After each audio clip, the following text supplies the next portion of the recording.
Hello, y'all. Welcome to Bamm Raw TV. I'm Bamm, aka the 411 Giant. On this episode of Bamm Raw TV, we're going to talk about Eric Rudolph.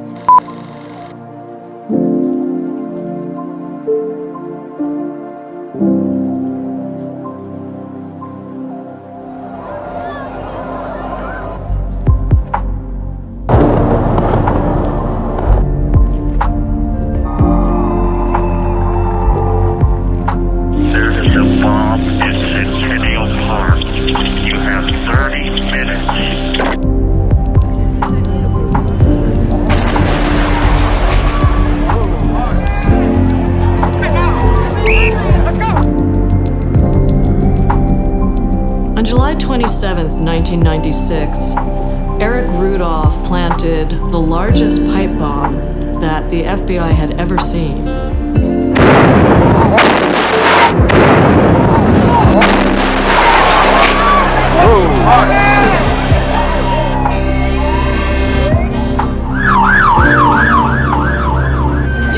Get back! Get out of there!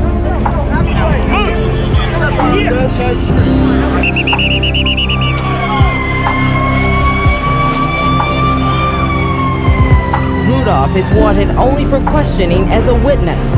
He is charged with heinous crimes. Eric Rudolph is not a folk hero. He has not been proven guilty. He's nothing more than a cold-blooded murderer. The blast ripped through the body of a clinic nurse. She was in the direct line of fire. What in the world were you thinking when you did this? Did you actually think that it was going to accomplish anything?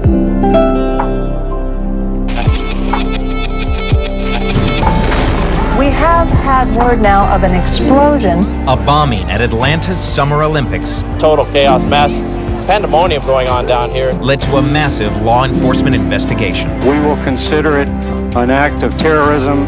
And soon set off a frenzy of speculation. Who is the real Richard Jewell? FBI officials believe he fits a profile of the type of person who might commit such an act, but concede they have no hard evidence against him. Will you categorically say that you did not do this? I did not do it. Richard Jewell's nightmare was a cautionary tale. It's hard to believe that it is really over. But what lessons have law enforcement and the press really learned? It is now clear that the shooter was not Ryan Lanza, it was his brother, Adam Lanza. An earlier report that I had was incorrect, that he was connected with the Tea Party. In fact, that's a different Jim Holmes. Some media outlets were tweeting out that the shooter was a man named Raleigh Chance. When I leave the house, I'm looking over my shoulder. 20 years ago this morning, Emily Lyons was walking into the abortion clinic where she worked as a nurse. Birmingham police officer Robert Sandy Sanderson was standing guard outside. Sanderson spotted a suspicious object hidden in a flower pot near the door. The blast killed Officer Sanderson instantly. Lyons spent the next 8 weeks in the hospital. New at 9, a local man who worked security at Atlanta's 1996 Olympics is speaking out about the Richard Jewell movie. It just came out this weekend. It's been 23 years since the Centennial Olympic bombing during the 1996 Olympics. The movie about Richard Jewell, the hero who was falsely accused in the bombing, came out this weekend. I spoke to a man who says he will never forget what happened here that day, and he also showed me pictures from his first-hand experience. They are moving cautiously. In addition to an AR-15 rifle, Rudolph is believed to have approximately 25 sticks of dynamite still in his possession. Knew all the hiding places. He had the upper hand. If one thing I wish more than anything to accomplish by doing this is that you put Eric Rudolph's picture out there so that everyone will recognize his face as well as their own. There's no doubt that the person responsible for murdering my husband and for Emily's suffering, that he'll be brought to justice. I have to believe that.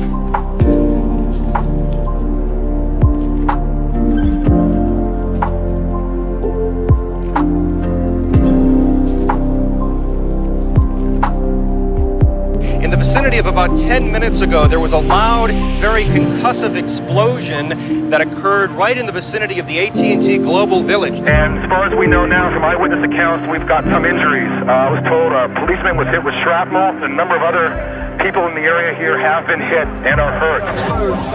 My sister-in-law called me and said, "Can you believe they bombed the park?" We He had enough warning to clear the light tower of the personnel that were manning the equipment in the tower. No, what happened was the security guard noticed an unattended package. His name's Richard. He alerted the policeman. If Richard, the security guard, had not spotted this ahead of time, how many more people would have been in the area, would you guess? There would have been, in the immediate vicinity, 100 to 200 people right there.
And nobody's bothering you, right? Well, in 1996, the search began. The bombing at Centennial Olympic Park this morning was an evil act of terror. And we think that this is an opportune time for us to report to the public, but also to request their assistance in identifying the person or persons who may have had these components.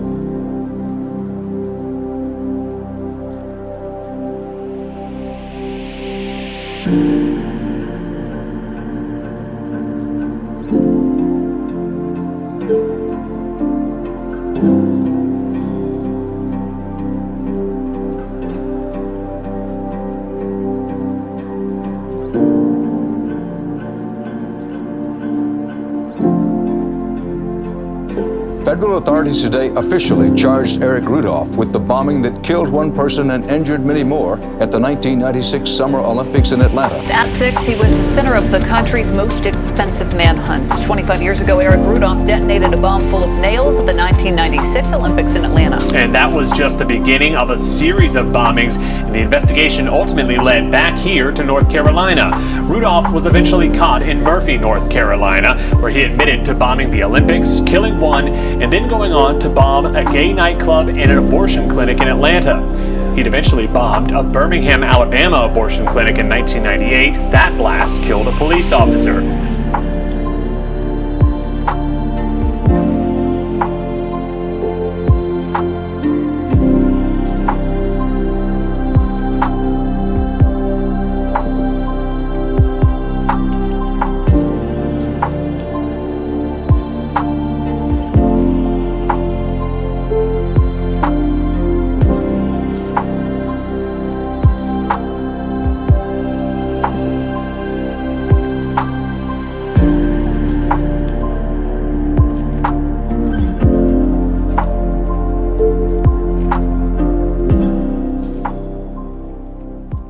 Hello y'all, welcome to Bamm Raw TV.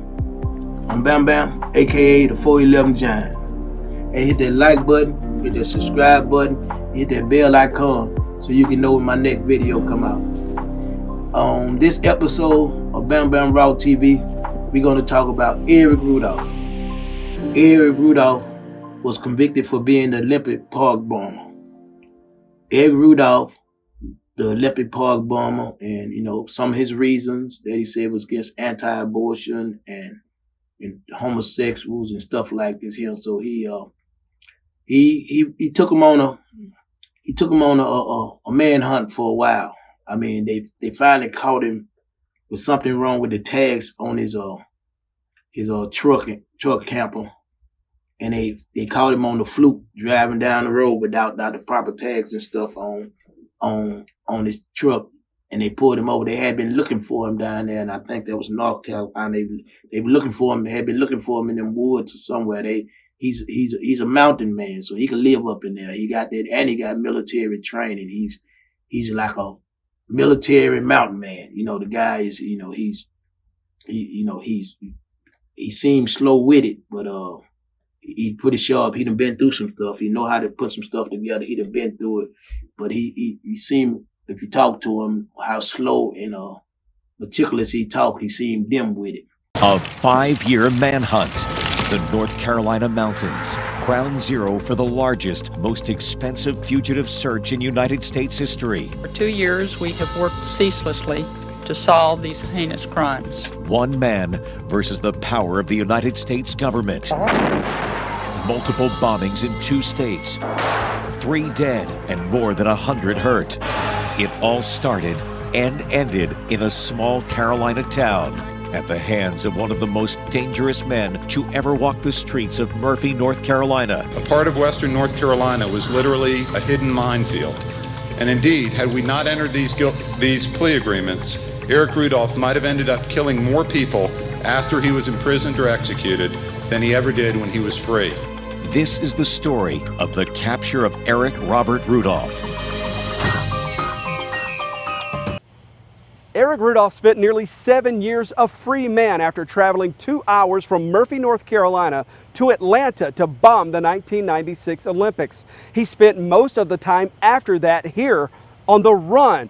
Although Rudolph's capture by this dumpster and the investigations ended nearly 20 years ago, there's still debate raging over whether someone helped Eric Rudolph. There was no cars in the parking lot. Flipped on my alley light here, came around the corner, and bam. Saw him right there. Jeffrey Postel wasn't practicing any extraordinary police work. He thought he'd simply caught someone trying to break in to this grocery store. I observed the silhouette of an individual kind of crouched down, kind of in a sneaky looking mode, walking towards the rear of the Save-A-Lot grocery store and fled to the rear of the grocery store here. He hid in behind the milk crates and stayed there until after a few moments of me giving him commands to come out. Postel says the man told officers he'd hitchhiked from Ohio and ended up in Murphy. He gave me the name of Jerry Wilson with a date of birth, and he came back with no match, no record on file, so that kind of raised the red flag. Postel took the man to the station to dig deeper into his story. The sheriff's deputy that had arrived pulled me off to the side and says, he really has an uncanny resemblance to Eric Rudolph. And I said, do you really think so? Because probably like anyone else, I would have never imagined that this would be Eric Robert Rudolph. Jeffrey Postel was 16 when Rudolph bombed the 1996 Olympics. But he definitely, when I moved down, when I came to ADX, I was introduced to him. And through the rotations of the cells, we ended up being side by side by each other a few times and going on. I wasn't too happy with that because he's very, very, very whiny, but he don't stand on nothing because he's scared that anything he do gonna affect his chances of getting away from there. And he don't have no, and anything in the court, his lawyer told him anything you do, it's gonna shed light on you. And I'm like, man, you're not the only bomber down here. It's Ted Kaczynski was alive then. You had Musa. You had like 4 or 5 bombers down there. So you ain't the only one. And I don't think you big as some of them. But he actually the white guys. The Aryan brothers and white guys didn't fool with him. They didn't fool with him because, matter of fact, somebody had gave him a label of being a potential rat because he had an incident where a guy threw some piss on him or something. The guy threw the piss on him out in the red cages, out in outside red cages, and the guy, red cages like fences out there, so they fences. They not like the inside. The inside is, you can't hear nothing. They got soundproof. You can see each other, but you can't talk to each other because they got soundproof glass there and everything. But outside, they got you separated. They keep a space in between you, but they got the just like fence wire. So, a guy throwed some piss or something on him and like that. And so he wanted to tell the police. And unfortunately, like that, in a situation like that, I know it's crazy, but you can't tell the police that. But he didn't know that. He don't know that because he was a military man. He wasn't no jailhouse convict. He didn't know nothing about no convict way. He was just, he was a square. He was square military. He felt like he should, and they had to talk him out of it. And they felt like because they had to talk him out of doing that he would be a potential rat in a situation like that. So the white boys, they wouldn't fool with him. They didn't have nothing for him and everything like that. Now he sit there, in one incident in which we was by each other.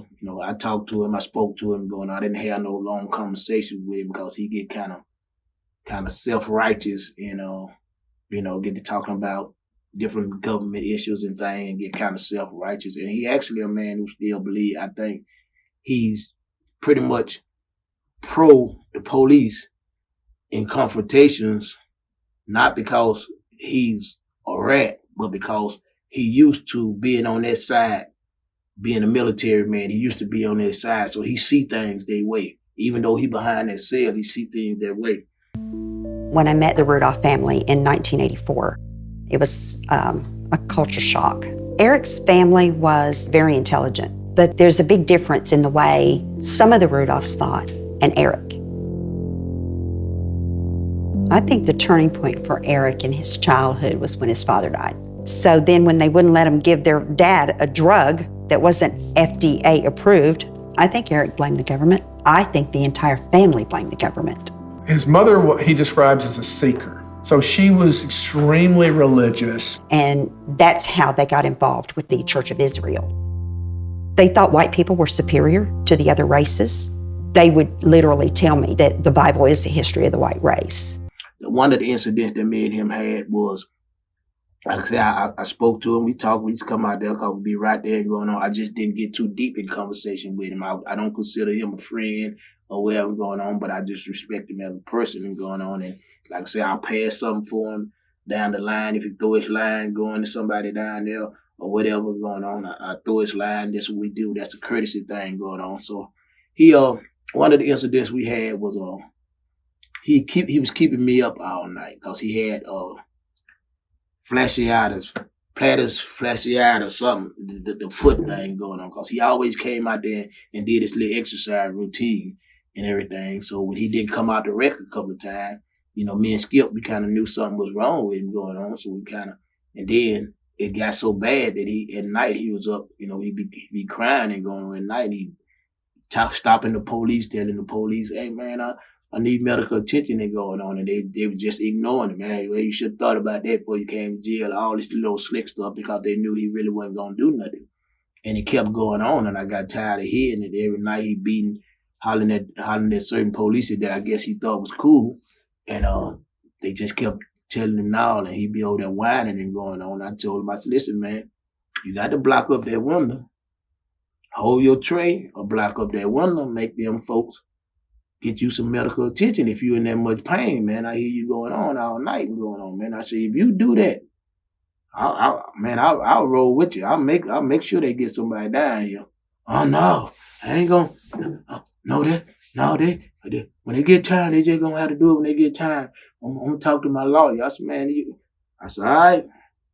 Man, that man kept on whining. He kept on whining, and finally, one night I just got up, man. I got tired of hearing, and I got up and I told, I stopped the officer coming by. I said, listen here, man. I said, I'm gonna block this. I'm finna block up. I'm finna make y'all come in here and team this time of night. I said, I'm finna make y'all come in here and team because this man is keeping me up all night with all that whining because y'all won't get him no medical attention. Y'all get that man some medical attention down here. so this man can start whining. Y'all get him the hell away from me. And so they like, no, listen, we ain't got nobody. The only person we only got one person on staff and going on. We don't have nobody that can come down there and going on like that. But Dr. Osaki will be here. When soon as Dr. Osaki get, I'm gonna have the lieutenant make sure Dr. Osaki come down here and see him. And I said, all right. And the next day, Dr. Osaki came down there, went in there and seen him and everything, and gave him little pain pills and whatever else he did with him going on. And he told me, and I told him, he told me, said, I said, you all right over there? Yeah, I'm all right, but man, I ain't asked you to do that. I said, it wasn't about you asking me to do that. There you steady whining and going on next to me and going on. It ain't doing nothing. You out there, you can blow up a whole goddamn place, but you can't stand up for yourself. And so we left it at that. We ain't, we didn't beef or nothing. I just told him how I felt. You sit here, man, if you sit here can do that, you know what I'm saying? You supposed to definitely stand up for yourself, but you see that in penitentiary, unfortunately, you can see who people can be led to do things for other people like that or for a cause like that, but they won't stand up for the cause of themselves or the cause of their health inside a prison situation. And I think, rules and regulation dictated that they should be followed by the staff. And that's what I held them to. But that's the Eric Rudolph, that's the Olympic Park bomber. Like I said, he's a quiet kind of mountain man. He seemed dim-witted and slow, but he pretty much, he don't bother nobody. He don't bother nobody. He's just out of place where he at. He's out of place, and he always missed the kill and everything. He does not have and I guess that's a good thing when you're out there, but when you're in jail, not having a convict instinct at all, to know the common sense things of a convict, it works against you. Got people skeptical of him. Then, like I said, he's dim-witted and just, he ain't dumb. He's just dim-witted about the prison system and being a convict. But he put it sharp. He learned some stuff in the military and he seemed to be pretty sharp. But the way he come over. But anyway, that's on Eric Rudolph. The Olympic Park bomber and everything. And I was down there in ADX with him. Matter of fact, he was right side by side with me on many occasions going on. And that's what I got on him. You can look him up. And Eric Rudolph, the Olympic Park bomber, took him on a serious manhunt for a while. He did that. All right. Thank y'all for watching Bamm Bamm Raw TV on Bamm Bamm, a.k.a. the 411 Giant. Hit that like button, hit that subscribe button, and hit that bell icon so you know the next video get out. We're getting on up there now. Rudolph sits in a federal prison for the 1996 Olympic Park bombing. He is sparking new controversy and anger over his intent to publish an autobiography.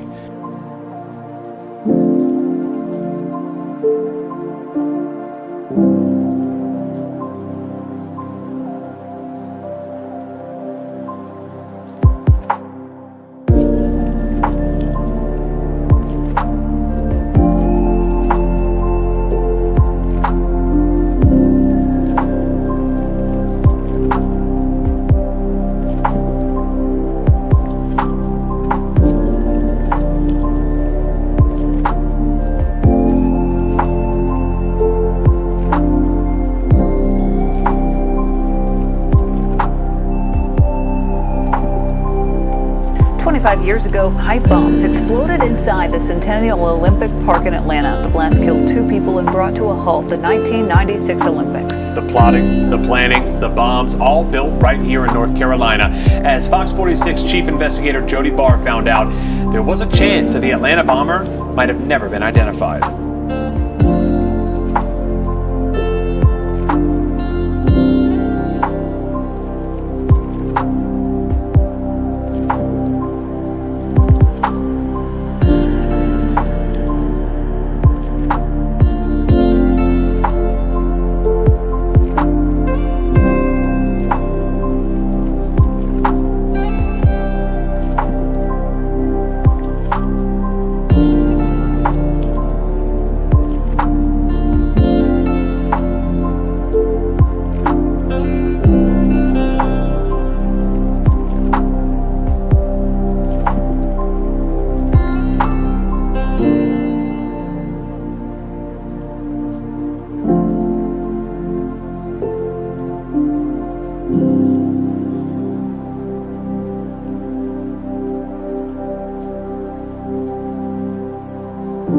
We will spare no effort to find out who was responsible for this murderous act.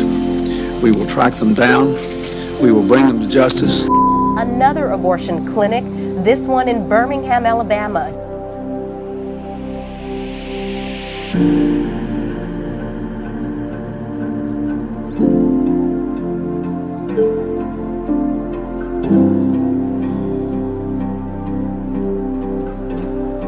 Tremaine's name will get up beside him, and he takes a piece of paper and writes down the tag number of the gray pickup truck. A gray pickup truck registered in his name was seen near the clinic right after the explosion. Soft-spoken, did his job.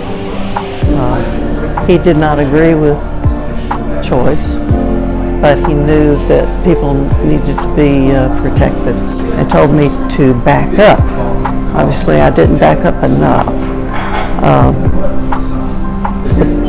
When he went out with this nightstick, that's when Rudolph pushed the button from across the street. The initial injuries were catastrophic. My legs, all the skin was blown off the front of them. Eric Robert Rudolph was later charged in the fatal bombing, and Lyons faced him at his federal guilty plea hearing in 2005. He didn't shut me up.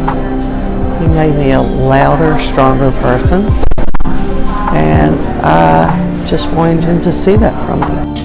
On January 29, 1998, Eric Rudolph set off a dynamite bomb outside an abortion clinic in Birmingham, Alabama, killing one and maiming another.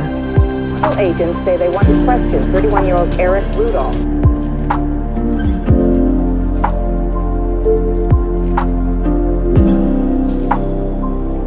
The New York Times reports that steel plates used in the Olympic bombing match steel used in the Atlanta abortion clinic bombing, and that steel was determined to have come from a metalworking plant near Rudolph's North Carolina home. And the investigators say nails from the Alabama bomb are the exact type of nails found in Rudolph's storage shed and the same kind used in the Atlanta abortion clinic bombings. The search for Rudolph continues. He is believed to be hiding in a heavily wooded area of western North Carolina. They were writing songs about him. There was one called Run, Rudolph, Run. Run, Rudolph, run, Rudolph, run. Oh, the FBI's gonna shoot you with their gun. Good evening. After 5 years on the run, suspected bomber-killer Eric Rudolph is now beginning a journey through the American criminal justice system. The man wanted in the deadly bombing at the 1996 Atlanta Olympics was arrested over the weekend by a rookie cop in North Carolina. Eric Rudolph has admitted that he is guilty of all 4 bombings in Atlanta and Birmingham. There can be no doubt anymore about who is responsible for these crimes. I just needed him to know that, whether it matters to him or not. I just needed to say it. Fallon Stubbs is the daughter of Alice Hawthorne, who was killed by the Centennial Park bomb. As Christians, as humans, we all love each other. And through him, I've learned more tolerance for people who are different from me. Years ago today, Birmingham found itself in the national spotlight after Eric Robert Rudolph bombed a local abortion clinic.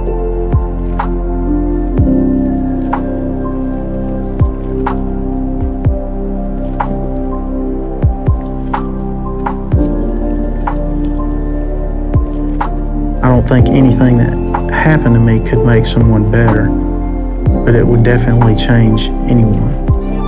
For 70 years, WLOS has been working for you as Western North Carolina's news leader. We work around the clock, relying on our deep connections to bring you a lot.